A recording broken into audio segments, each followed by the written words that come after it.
Ooh, I think you're going to like this segment. It's the James Show, News Talk 820 WBAP, now on FM at 93.3. I've had just about everybody from Texas Scorecard on the show at some point, so it was only a matter of time before I get to meet Sydney Henry from the Texas Scorecard.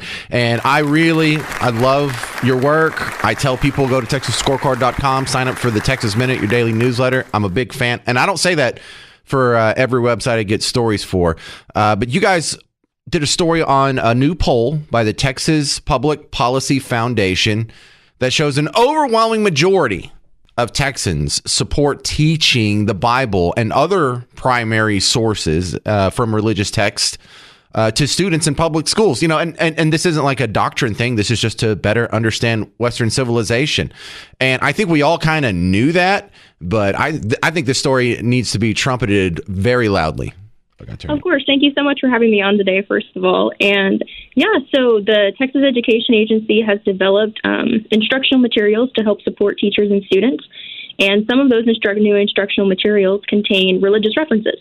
For example, a kindergarten unit called Serving Our Neighbors discusses the Golden Rule, do unto others as you would have them do unto you, and the story of the Good Samaritan. So TPPF went out and surveyed Texans, and they found that 64%, so nearly two-thirds of Texans, support including these historical religious stories in the state curriculum.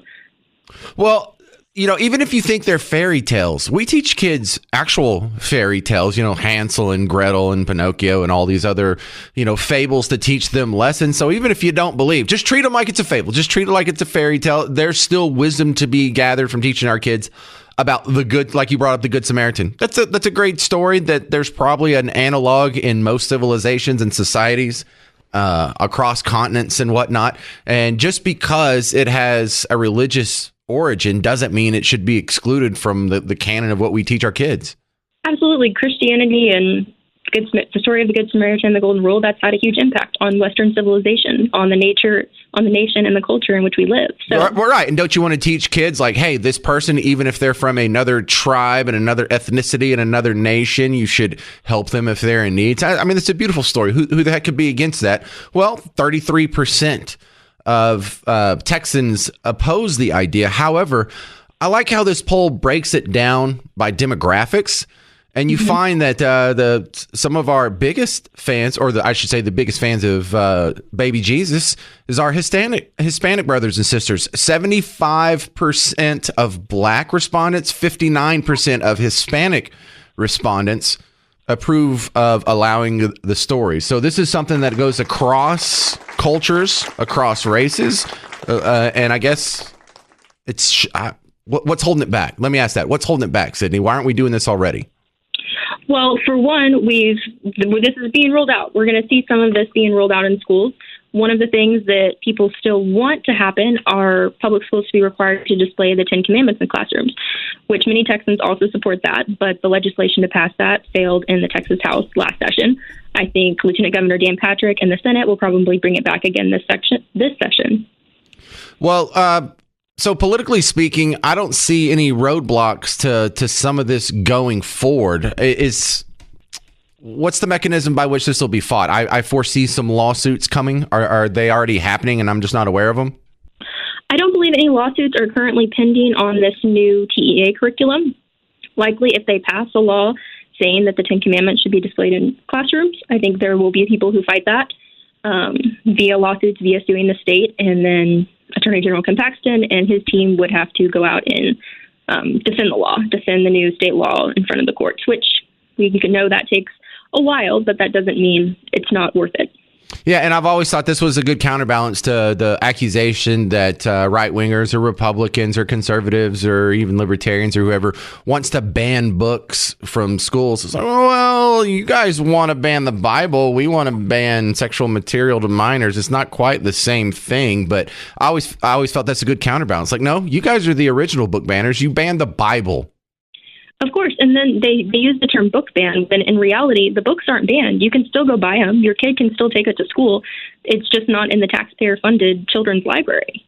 Yeah, and I think a lot of people are they would benefit by a relaxing of these concerns because some of our most historic documents and important documents overlap with religion so much that they can't be extricated. Thomas Paine's Common Sense during the Revolutionary War. If you ever go back and read that, it's not really that long. It's like, 40 pages or something, depending on how it's pretty short. Yeah, but it has all kinds of references to the Bible. It references verses and stories, and not just overall themes, but like specific passages.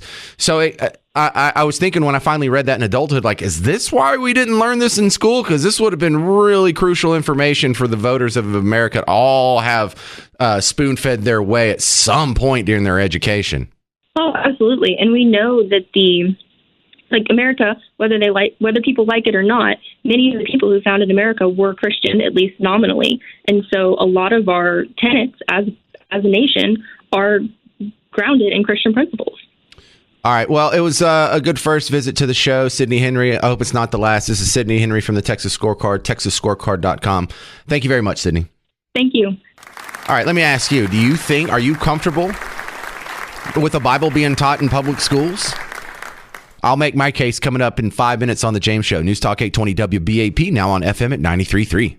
Welcome to The James Show. News Talk 820 WBAP, now on FM at 93.3. The Texas legislature has passed a bill paving the way for not religious instruction, but the Bible to be taught. Some of the stories from the Bible, or at least if there's a story that just naturally comes up and is relevant to the topic at hand, we're not going to ignore it just because it's in the Bible. It's sort of the approach they're taking to that. The Texas Public Policy Foundation goes out and takes a poll, and it sounds like most people agree with that. And I'm kind of asking if 2/3 of Texans are already okay with this, why weren't we doing this yesterday? And are you okay with this? I really thought this was a no-brainer. Not that I want religious training to be in public education. I absolutely do not. But the idea that we have to ignore something as a primary source because it does have a religious connection is crazy. And especially when you look at how influential the Bible has been, not just over our values, with the 10 Commandments and just the basics of morality, but like in your English class when you're writing. You know how many sayings that we have, just regular idiomatic phrases that we have that originate from the Bible? Like there's the Bible, and then there's Shakespeare, and then like the number 3 source for quotes is way, way off at the bottom. And ignoring the Bible would be like ignoring Shakespeare times 10. So like when we say, of course, like let there be light, or the concept of forbidden fruit, by the sweat of your brow, ashes to ashes, dust to dust, am I my brother's keeper, as old as Methuselah. These are all sayings that came from the Bible. These are all phrases with their origins in the Bible. And we've had to ignore them. We've had to have Miss Cooper in 7th grade English out in Buck Tussle. If someone said land of milk and honey, why did they say that phrase? That sounds gross. There's not a whole lot of honey or milk there. There's no dairy farms there. So what are they talking about, milk and honey? Oh, it's just a phrase from a book that I'm not allowed to mention. I mean, what's she supposed to do? So what do you think about that? 800-288-9227. I would like to hear from people that are like, you can't do this. We got to separate church and state, please. Do we have any of those? Not really. Maybe Jeremy and Garland, you're going to be next up on The James Show on WBAP. What do you think about teaching Bible stories in schools? Well, actually, what you just said made a whole lot more sense, but it was just, I don't think I'd want it just because I don't want other religions taught either. I'm a Christian. I'm a moderate. I lean conservative way more than I do the other way. But it would be kind of discomforting to know that they were teaching the Quran or something. But as far as just making, connotations, something from the Bible, I guess it wouldn't probably, and I definitely don't see any problem with any of the religious books in the library, but I wouldn't want the 10 Commandments on the deal because I wouldn't want whatever Quran or Buddhism or any of that stuff on the wall for my son to read either. So the 10 Commandments is a very slippery one to try and nail down. What religion is the 10 Commandments, Jeremy? I would assume it's more than one. Even with the Muslims as well, I would assume. Well, yeah, of course it started with it's the Jewish text to begin with, and then we've sort of adopted it, and then a lot of other people have something similar in their canon, if not directly. So yeah, that's why you can't nail it down as the government enforcement of a religion, is because the 10 Commandments don't even belong to one religion. So I think that's how they're skirting around some of that, and I think they're doing that. I think they're doing that just to put their thumb in the eye of people who hate religion, just because they can get away with it, which I sort of enjoy, but I think it's immature and not really productive. Let's say, look, if we want religion, I enjoy religion in general. I wouldn't mind having a religious teaching, like a class that taught all religions, I guess, but to just teach one, it would definitely, I definitely wouldn't want just one taught in one place. Maybe if it's an elective, instead of learning Spanish, you'll learn the Bible. Exactly. But look, I went to ETBU, East Texas Baptist University, way out. It's past Buck Tussle, past Hooterville, past Petticoat Junction. And we had two kinds of Bible classes. We had ones that were surveys and one that were theological. And in the survey classes, they didn't teach any religion. It was just, what is in this book? Were these people real? What are the source texts for this book? Oh, we have more than one? Yes, we have the Septuagint, which was translated from the original Greek. But when they found the Dead Sea Scrolls, now we have a source that's even older than that by about 400 years. And you learn the timeline and you learn how to draw the maps. And if you're just a baby Christian and wanted to get to the next level, you would love to take a survey class. And it's so nice. I hope I don't offend anybody with this, because I might. But it is so nice being able to study the Bible in a non-religious setting, like where it's just archaeology, basically. And there's a place for the religious stuff as well. But if you put one of those survey classes in public school, I would have no problem with it whatsoever. And that sounds intriguing as well. Yeah, dude, you would love it. You would love it like you would love going back and reading. Y'all know about like the big. I listen to too many history podcasts, and so there's so many crazy stories that I just look back and I'm like, why didn't they teach us about this in school? And I realized they only had so much time, and there's so much more history than they can squeeze into school. But man, the old ancient stories and the fact that it really does overlap so much with real history, not that the Bible's not real history. And thank you for your call, Jeremy. But like when you talk about the book of Esther in the Old Testament, you don't have to know what's in it. You just know it exists, right? You've heard that word. You've heard of the book of Esther. Well, the Esther was married to the king of Persia at the time, which his name in the Bible, I think, is like Ashura. But in the outside world, his Greek name is Xerxes. Yes, the same guy from the 300. That Xerxes. And I don't know if he's like 7 feet tall and he talks like the bad guy in Silence of the Lambs like he does in the movie. But what are we supposed to do? We can tell the ancient history of Persia in schools when they're battling the Greeks, but not when they're dealing with this other source material. We can't talk about anything Xerxes related that overlaps with the Bible. See how it's not now just freedom of religion or freedom from religious persecution. Now it's the active persecution of religion, just all religions. It's like a form of state atheism, which is Marxist. Back to the phones. Eddie in Fort Worth, you're on WBAP. What do you think about Bible being taught in schools? Hello? Yes, Eddie in Fort Worth, go. Oh, yeah, you're talking to me, right? Yeah, I think it's a slippery slope of once you start quoting from the Bible, the next thing, where do you draw the line between that and teaching religion? And I've read the Bible. I read the Bible all the time. I live in Texas. I quote the Bible.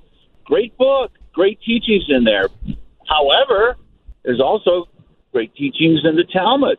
And I've read the Quran, too. And, right in the beginning it says, if you don't believe in our religion, we should kill you. But anyway. No. And I have an answer for that. I have an answer for that. First, you don't actively seek out religion to teach. But I think you would start with, like I mentioned, common sense. Thomas Paine's Common Sense from the Revolutionary War. It has a bunch of biblical references in there. And so let's not run away from those. Let's go check that out. Let's go see, like when he talks about what happens in Judges, and he does talk about what happens in the book of Judges. Maybe you can go back and sort of give a little context to what Thomas Paine was talking about, because most of his audience at the time was he could assume was familiar with those stories. So in order to further understand that document, of course you would want to look at the religious stuff. I'm going to squeeze in one more. I'm sorry, I know I'm going late, but this looks good. Paul in Keller, what do you think about teaching the Bible in schools? No. We have so many other, like you said, references to morals and ethics and all of that. Why does a religious document need to be there specifically? Well, because it's the foundation of Western civilization. It's also source material that's referenced by like our founding fathers when they were writing the Declaration and the Constitution. It was source material for common sense. It was source material when they were writing the Magna Carta.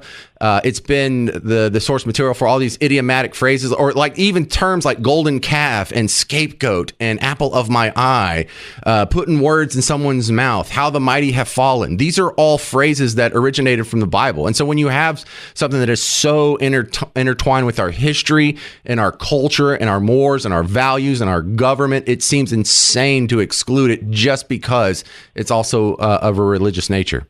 I don't think they teach enough science. What if you don't believe in God?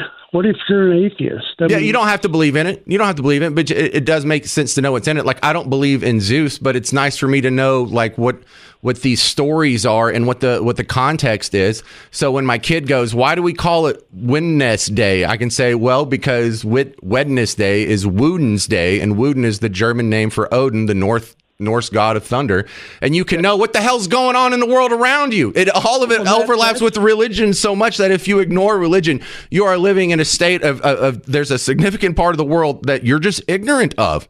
I mean, do you know why we call Thursday? It's Thor's Day. Oh my God, that's a god. We can't be learning about gods. Oh yes, we can, as long as it's not Christian. Is that what's going on? It's the James Show. News Talk 820 WBAP, now on FM at 93.3.